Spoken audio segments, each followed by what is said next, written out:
Na Areni Petrol je potekal dvoboj med domačim Celjem in kranjskim Triglavom, letos že dva dvoboja, obakrat pa so bili uspešnejši Celjani. Prvič je bilo sicer brez golov neodločeno, drugič pa so Celjani zmagali. Triglav gola v tej sezoni Celjanom še ni zabil. Tole pa je že velika napaka kranjske obrambe. Zaspal je vratar Žan Pelko, na drugi vratnici pa je povsem sam žogo pričakal Nikola Ivanovič in pa peljal Celjane v prednost v 8. minuti z 1:0. 18. minuta, še enkrat priložnost za Vidmajerja. Na pravem mestu je bil Klemenčič, ki je žogo uspel izbiti v kot. Potem pa do konca prvega polčasa boljša igra Kranjčanov. Najprej je prišel do strela Jelar in zapravil prvo kranjsko priložnost. Zasluženo so prišli potem gostje do izenačenja. Enis Đurković je bil tisti, ki je ušel v domači obrambi in bil najspretnejši, 1:1 že pred koncem prvega polčasa. In potem še ena nevarna kombinacija Triglava. Kong Nju je prišel do priložnosti, vendar Nigerijec je tokrat zgrešil vrata, ostalo je pri izidu 1:1.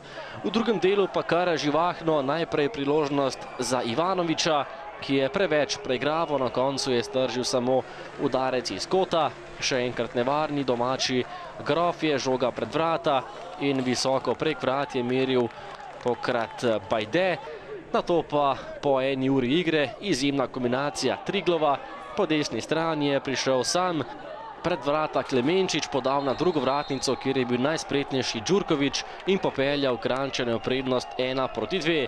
9. gol Đurkovića, s tem je postal tudi najboljši strelec prve lige. Do konca tekme pa je bil Triglav še kako nevaren v protinapadih. Imeli so še eno veliko priložnost. Stojnič je meril mimo vrat. Tule je bil že premagan Kotnik, vendar žoga je končala mimo njegove leve vratnice. In potem še enkrat Stojnič, ki je našel Bubanjo, ta je streljal, ampak nekoliko previsoko. Triglav je prišel do nove velike priložnosti, tale napaka in žoga proti Davorju Bubanji. Tole bi lahko izkoristil napadalec Triglava, vendar ostalo je pri izidu 1:2. Še vedno so domači upali na morebitno točko ali preobrat.